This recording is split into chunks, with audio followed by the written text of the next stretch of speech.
Why do we have so many extra parts? Here we go with another episode and another issue with this $500 silver TDI. So there's a lot of exhaust leak coming out. You can hear it when you're driving the car.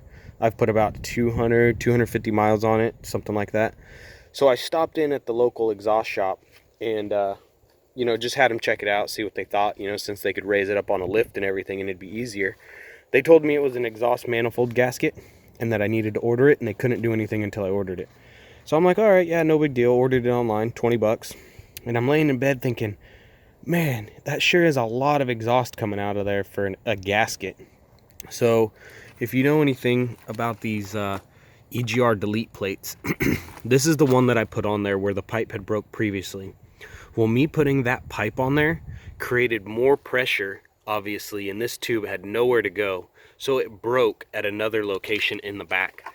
So essentially, this thing is sitting in here just like that, connected to that coolant hose, and that broken pipe right there comes directly off of the exhaust.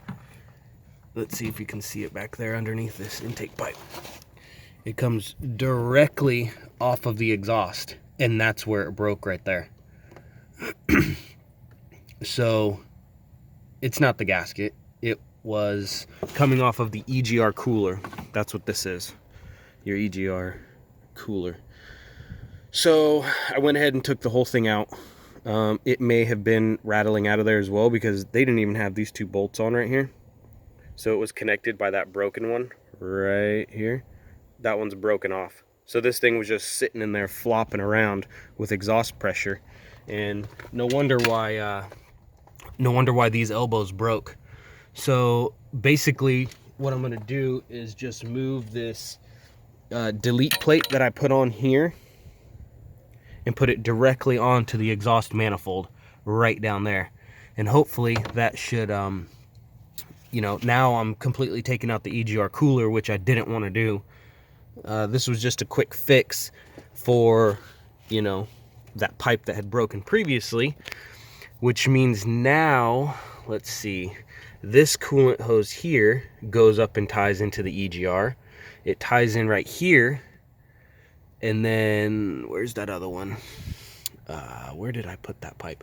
This one here ties in as well into the firewall. So basically, I'm going to take this coolant pipe that comes out of the firewall right back there. It's the one on the left, right there. It comes down, and we're going to tie it directly in right here. And so we're going to completely eliminate this pipe and just put this coolant hose on there, and hopefully that'll work. And then we're going to go to the auto parts store and take out this little T, and we're just going to put a straight connector piece there.